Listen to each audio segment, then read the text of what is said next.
मूर के वध करने पर जब पूरा संहार किया तो नाम पड़ा। और कृष्ण को जब मूर का वध हो गया तो उनकी पुत्री मौरवी, द्रुपद की बेटी द्रौपदी, जनक की बेटी जानकी, मूर की बेटी मौरवी तलवार लेकर के, तलवार कहां से मिली थी? मां कामाख्या से। एक घटना कहा कि प्राज्ञ ज्योतिषपुर में, प्राज्ञ ज्योतिषपुर जो आज हमारा अरुणाचल प्रदेश है, पहले तो एक ही था नॉर्थ ईस्ट, अब बने 7 का स्टेट है। पहले एक ही था नॉर्थ स्टेट जिसकी महारानी थी कामाख्या, राजा रानी कामाख्या। तो जब लड़ने लगी तो मां भगवती उनकी तलवार दे रखी थी, और तलवार से जब लड़ने लगी तो कृष्ण से लड़ने लगी। कृष्ण 2 कदम पीछे हो गए, उसका उत्साह बढ़ गया। तब कामाख्या प्रकट हुई कि भद्रे,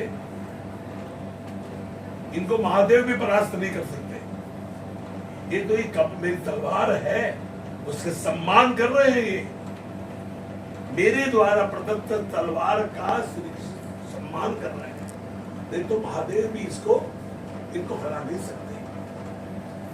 तो कामाख्या बोल रही है मौरवी को, भद्रे, दूसरी बात ये तेरे भावी ससुर है,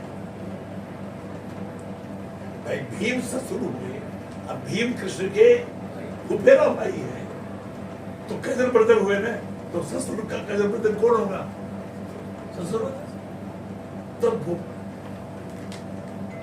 तो जब युधिष्ठिर ने जब घटोत्कच बड़े हो गए, जब उन्होंने कहा कि भाई आप युधिष्ठिर भगवान को कि घटोत्कच रानी कोई कन्या बताओ, तब उन्होंने ये कहानी कही है। ये फ्लैशबैक में चल रही है, वेदव्यास ने फ्लैशबैक दिखाया है कि भैया ऐसे ऐसे मैं जब वहां गया था तो मूर की बेटी जो है तो मेरे पे करी, उस समय कामाख्या प्रकट हुई। उसने कहा कि भद्रे, तू ये तेरे भावी ससुर है, भीम के पुत्र से तेरा विवाह होगा, तो आप घटोत्कच को वही भेजिए, लेकिन उसके कंडीशन है। तो युधिष्ठिर बोलते हैं कि नहीं नहीं, ये वो बात है, वहां जान का खतरा है, विवाह के लिए नहीं, केशव कोई और समझ बताओ, हम अपने बेटे को उस विवाह के लिए हम जान के खतरे में। तो भीम का भैया कैसी बात कर रहे, भाई हम तो वीर है, सर देना जानते हैं, हमको तो यही शोभा देता है, साथ कोई चीज इजीली मिल गई, हमारा तो पल उसी में है, जाने दीजिए। तो कृष्ण ने कहा युधिष्ठिर को कि भीम से ठीक बोल रहे हैं, अब उसने जाने दो। तब घटोत्कच हुआ क्या बेटा, देख तो वो कहीं भी लगे तो मेरा नाम स्मरण कर लेना। वही वहां पर युद्ध हुआ है, वाक युद्ध हुआ पहले तो, इसको आपने डिस्कशन बोलते हैं, वाक युद्ध, बाद में युद्ध हुआ। तो युद्ध में भी वाक युद्ध में जब हार गई हो, उसके प्रश्न का जवाब कोई नहीं दे पाता। जब वाक युद्ध में वो हार गई, इनको बोल दो पाकिस्तान बॉर्डर से है, इसको कह दीजिए कि एक प्रेस वार्ता में है, मेरा शिष्य है ये, पाकिस्तान बॉर्डर 365 चौकी का मंदिर बन गया बाबा 365, और वहां प्रचार कर रहा है। मंदिर बनना तो ठीक है, लेकिन मंदिर के नाम पे जो व्यवस्था चली है कि जल पी लो, जल पी के कैंसर सही हो जाएगा, टीबी सही हो जाएगी, ये बात सही है, उसका प्रमोशन करना विज्ञापन। आप ये प्रश्न मुझसे क्यों कर रहे हैं? आप अगर बरेली में मनोरा धाम है, अमला में, इसका प्रमोशन बहुत तगड़ा प्रमोशन चल रहा है। मनोरा धाम है, अमला के पास में 50 किलोमीटर की बात कर रहे हैं। मेरे को ले चल रहे यार, आपकी तरह आप जाएंगे तो आपके नाम को कैसे आपके नाम को कैसे करेंगे? वो कहते हैं बाबा श्याम की जो है वो जन्मस्थली है, ननिहाल ननिहाल। अच्छा, वो तो कह रहे हैं जल पिला रहे हैं वो। कन्हैया भैया ने इसीलिए उनसे मंच साझा करना बंद कर दिया। हैं? कन्हैया भैया ने इसीलिए उनके साथ मंच साझा करना बंद कर दिया, हाँ, नाम को मिसयूज कर दिया। उनका दावा ये है कि ये बाबा श्याम की ननिहाल मनोना। गलत है एकदम, है ही गलत ही है, कोई मतलब ही गुरु जी ये इनका जो जन्म हुआ है, देखिए सुनिए, इनका जन्म हुआ है आज के हिमाचल में, मनाली, कुल्लू मनाली जो है, क्यों हिडम्बा मंदिर है वहां पर, मनाली में हिडम्बा मंदिर है। और मोरबी कौन थी? हिडम्बा की बहू। हिडम्बा चले गए, गुजर गए, तो हिडम्बा बहू कहाँ रहेगी? अपनी सास के पास रहेगी।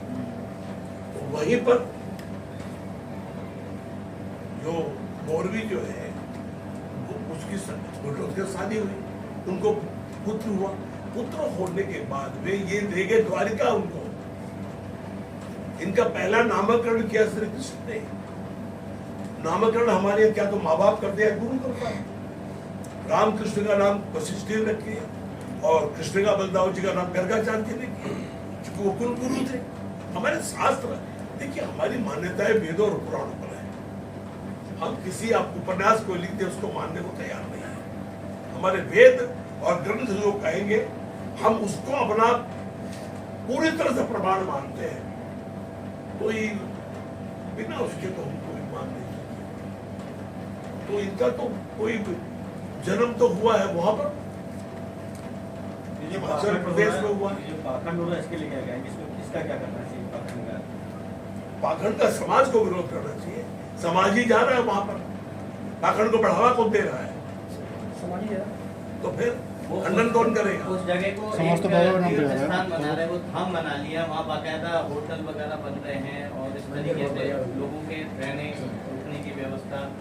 और उनका कहना ये है कि जिस समय इन लोगों को जो पांडवों को उस वक्त आए थे यहाँ पे, यहाँ उस वक्त उनका जन्म हुआ। यही क्षेत्र कहलाया जाता है। क्षेत्र है वो पांडव पांचाल। इतने 14 साल का जो वनवास था, पूरे आर्यावर्त में, भारत में घूमे। वो इटहरी भी गए, नेपाल में है वो, इटहरी नेपाल में है। और काम कटकटा को कंकाई देवी कहते हैं नेपाल के लोग। सुनिए, लिखिए, कंकाई देवी, ये इनकी राज देवी है। कोई नहीं बताएगा ये सब बात। कंकाई देवी राज देवी है नेपाल की। जैसे हम लोग काली को, दुर्गा को, तो ये कंकाई देवी उनकी राज देवी। काम कंकाई देवी कौन है? काम कटकटा ही है। क्योंकि घटोत्कच का जो राज था इनका, ये पहाड़ों पर राज था। अरुणाचल प्रदेश से लेके जम्मू कश्मीर तक पूरा का पूरा उत्तर में जो पहाड़ है, ये सारा घटोत्कच उसका हिडम्ब राजा था। हिडम्ब जब मर गया तो भीम से पुत्र उत्पन्न हुआ, तो एक ही बात भांजा था घटोत्कच तो राजा बन गया। उसकी शादी हुई मोरबी से, बरबरी हुई। तो इनको लेके जब गए तो सुहृदय नाम रखा श्री कृष्ण ने। क्या नाम रखा? सुहृदय। इन्होंने प्रश्न किया लोक कल्याण के लिए मैं क्या, मुझे ऐसी सीख दो कि मैं लोक कल्याण कर सकूं। और बाबा के बारे में क्या कहते हैं? हारे के सहारे जोड़िया। बाबा यही मांगा ही उन्होंने कृष्ण से कि मैं संसार का कल्याण करूं, पर हित के लिए, हित के बारे में सोचे तो भगवान बोले। लेकिन उनका जन्म स्थान है भाई, यहाँ अब कह रहे हैं वो क्या है।